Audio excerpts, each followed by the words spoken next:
ओम शांति 13/5/2023। आज की मुरली चिंतन। लक्ष्य सोप से आत्मा रूपी मैले कपड़े को साफ करना है।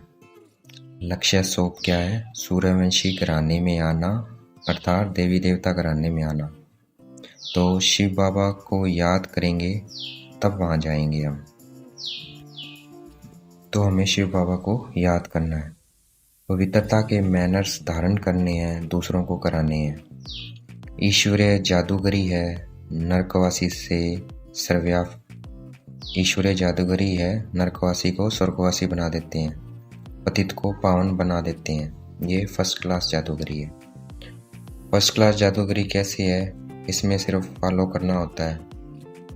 फॉलो किसको करना है? ब्रह्मा बाबा को। ब्रह्मा बाबा ने क्या किया? पुराना तन मन धन सब कुछ इंश्योर किया। तो जैसे ही बाबा ने किया वैसे हमें भी तन मन धन तीनों इंश्योर करने हैं। ये जादूगरी बाप ही, परमात्मा बाप ही संगम पर सिखलाते हैं। इस वक्त दुनिया भक्ति मार्ग वाली है और हम ज्ञान मार्ग वाले हैं। भक्ति है उतरती कला और ज्ञान है चढ़ती कला। जितना भक्ति की सीढ़ी चढ़ेंगे उतना नीचे आते हैं, फिर जितना ज्ञान की सीढ़ी चढ़ेंगे उतना सद्गति पाएंगे, अर्थात सुख शांति पाएंगे। भक्ति पहले अव्यभिचारी होती है, फिर व्यभिचारी होती है, फिर बिल्कुल ही अंधश्रद्धा में चले जाते हैं। फिर गाते हैं हम घोर अंधियारे में हैं। गुरु बहुत हैं परंतु सतगुरु बिगर घोर अंधियारा है, इसलिए गाते हैं। जब सतगुरु मिल जाता है फिर ये घोर अंधियारा हट जाता है। तो जिसको परमात्मा मिल गए हैं उनका अंधियारा धीरे धीरे हटता जा रहा है। अंधियारा हटता क्या जा रहा है? उनका अंधियारा हट ही जाता है बिल्कुल। साधु संत महात्मा भक्त आदि सब साधना करते हैं, शास्त्र वेद उपनिषद आदि पढ़ते हैं और कहते हैं भगवान आकर हमारी सद्गति करेगा। तो वह भी कहते हैं कि भगवान आके सद्गति करेगा हमारी, तो वह सच्चे सतगुरु नहीं हो सकते हैं। सद्गति दाता परमात्मा को ही पतित पावन कहते हैं। जितना जो परमात्मा बाप को याद करता है उतना उनको ज्ञान धारण होता है। ये ईश्वरीय ज्ञान धारण होगा जितना वो शिव बाबा को याद करेगा। उनका ज्ञान अंधेरे का विनाश हो जाता है। ज्ञान अंजन सतगुरु दिया, अर्थात परमपिता परमात्मा ने ज्ञान दिया, सुरमा नहीं दिया। हमें बाप से योग लगाना है, मुक्ति और जीवन मुक्ति धाम से योग लगाना है। बाबा से योग लगाना है, मुक्ति धाम से योग लगाना है और जीवन मुक्ति धाम से योग लगाना है। अर्थात जीवन मुक्ति धाम सतयुग, मुक्ति धाम परम धाम से योग लगाना है और परम धाम में शिव बाबा से। मुक्ति और जीवन मुक्ति के लिए दैवी मैनर्स भी चाहिए। इस समय सबके मैनर्स असुरी हैं। परम पिता परमात्मा के जो गुण गाए जाते हैं वह मनुष्य सृष्टि का बीज रूप है, सत्य है, चैतन्य है, आनंद का सागर है, ज्ञान का सागर है, पवित्रता का सागर है। तो हमें गुण अपने अंदर धारण करने हैं। परमात्मा हमें ज्ञान और योग से पवित्र बनाते हैं और अंधियारे और इस घोर अंधियारे से बाहर निकालते हैं।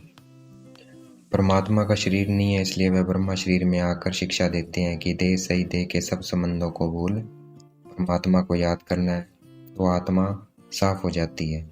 भविष्य में फिर नए संबंध और नया शरीर मिल जाता है।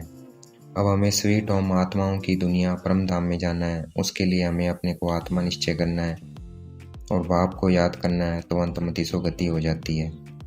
यह सृष्टि सतयुग से शुरू होती है। सतयुग का सबसे पहला पावन मनुष्य, पवित्र मनुष्य श्री कृष्ण है, इसलिए उनकी महिमा सबसे ज़्यादा है। श्री कृष्ण ही फिर बड़े होकर नारायण बनते हैं, परंतु उनकी इतनी महिमा नहीं है क्योंकि बच्चे की महिमा ज़्यादा होती है, क्योंकि वो पावन होते हैं, पावन ज़्यादा होते हैं। श्री कृष्ण द्वापर में नहीं हो सकते क्योंकि जो सतयुग में नाम रूप था वह दोबारा नहीं हो सकता है। पूरे सृष्टि कल्प में सिर्फ एक ही बार वो नाम रूप हो सकता है। जगदम्बा जगत पिता सतयुग में जाकर लक्ष्मी नारायण बनते हैं। सतयुग को कृष्णपुरी कहा जाता है और इस दुनिया को कंसपुरी कहा जाता है। परमात्मा कहते हैं घर बार में रहते पवित्रता के मैनर्स धारण करो।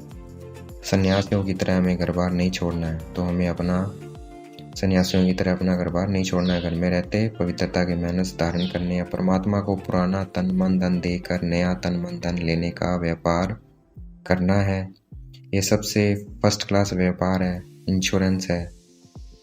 तो परमात्मा क्या हो गया? सौदागर हो गया। हमें भी परमात्मा की तरह नरकवासी को परमात्मा की तरह नरकवासियों को स्वर्गवासी बनाना है। हमें फॉलो करना है अदर कुमार ब्रह्मा बाबा को और कुमारी मम्मा को। हम सब आत्माएं आपस में भाई भाई हैं। तो सर्वव्यापी के ज्ञान से तो ब्रदरहुड नहीं हो सकते, भाई भाई नहीं हो सकते। सर्वव्यापी के ज्ञान से फादरहुड हो जाता है। तो हम सब आत्माएं आपस में क्या हैं? भाई भाई हैं।